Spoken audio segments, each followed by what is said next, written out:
warahmatullahi taala wabarakatuh. Hari ini kita akan lihat satu lagi tajuk, tajuk terakhir bahagian akidah, iaitu ajaran sesat. Ajaran sesat. Baik, definisi ajaran sesat. Tengok kat sini ialah ajaran ataupun amalan yang didakwa sebagai ajaran Islam. Hakikatnya bercanggah dengan Al-Quran dan As-Sunnah. Kalau dalam soalan, di sini ada dua markah. Bila dia tanya sahaja apakah maksud ajaran sesat, ialah ajaran yang didakwa sebagai ajaran Islam. Ajaran tu dia kata ajaran Islam, tetapi hakikat pelaksanaan dia bercanggah dengan Al-Quran dan hadis. Jadi ada dua benda lah kat situ. Ajaran dikatakan ajaran yang mirip kepada Islam ataupun dikatakan ajaran Islam, tetapi dia sebenarnya bercanggah dengan Islam, iaitu bercanggah dengan Al-Quran dan As-Sunnah yang menjadi dasar kepada agama Islam. Itu dinamakan ataupun definisi kepada ajaran sesat. Baik. Kemudian kita tengok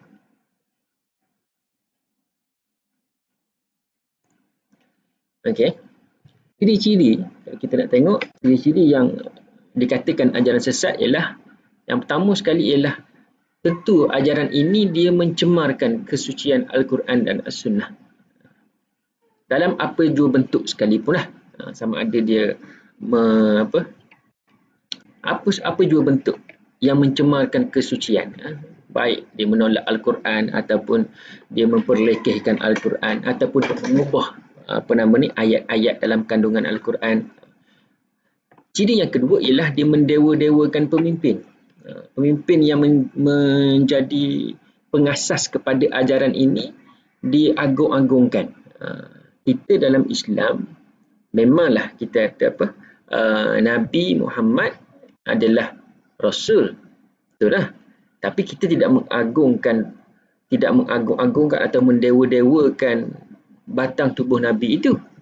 Cuma kita mengambil uswah hasanah ataupun contoh teladan.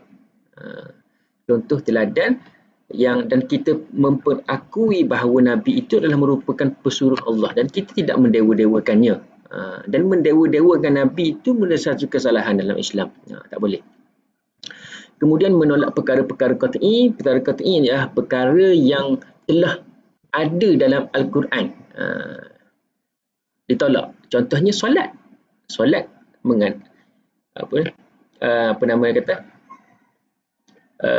solat ada dalam Al-Quran, ataupun kutiba alaikumusiyam kama kutiba alal ladzina min qablikum, ataupun puasa. Maknanya ada perkara yang telah qat'i dalam Al-Quran, yang telah termaktub dalam Al-Quran tapi ditolak. Itu antara salah satu ciri ajaran sesat. Kemudian mengubah bentuk ibadah.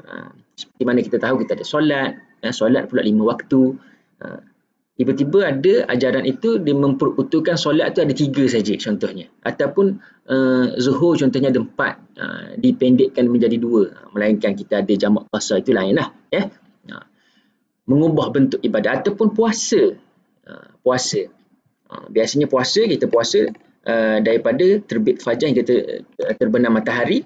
Tiba-tiba dia puasa daripada terbit fajar hinggalah terbit fajar bagi esok. Maknanya mengubah bentuk ibadah yang telah ditentukan. Itu adalah salah satu daripada ciri-ciri dia.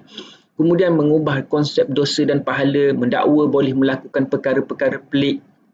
Ketuanya ataupun pengasasnya melakukan pengikutnya boleh mendakwa pengasas ini melakukan perkara-perkara pelik. Contohnya boleh gaib, solat zuhur di Mekah contohnya, waktu zuhur, waktu asar balik semula. Itu antara salah satu ciri dia. Mendakwa boleh melakukan. Kemudian mendewa-dewakan sesuatu, menolak hadis ataupun anti hadis pun salah satu daripada ajaran sesat, kerana dalam Islam kita kena terima dua. hadis dan juga Al-Quran secara serentak ataupun secara orang kata melengkapi di antara satu sama lain.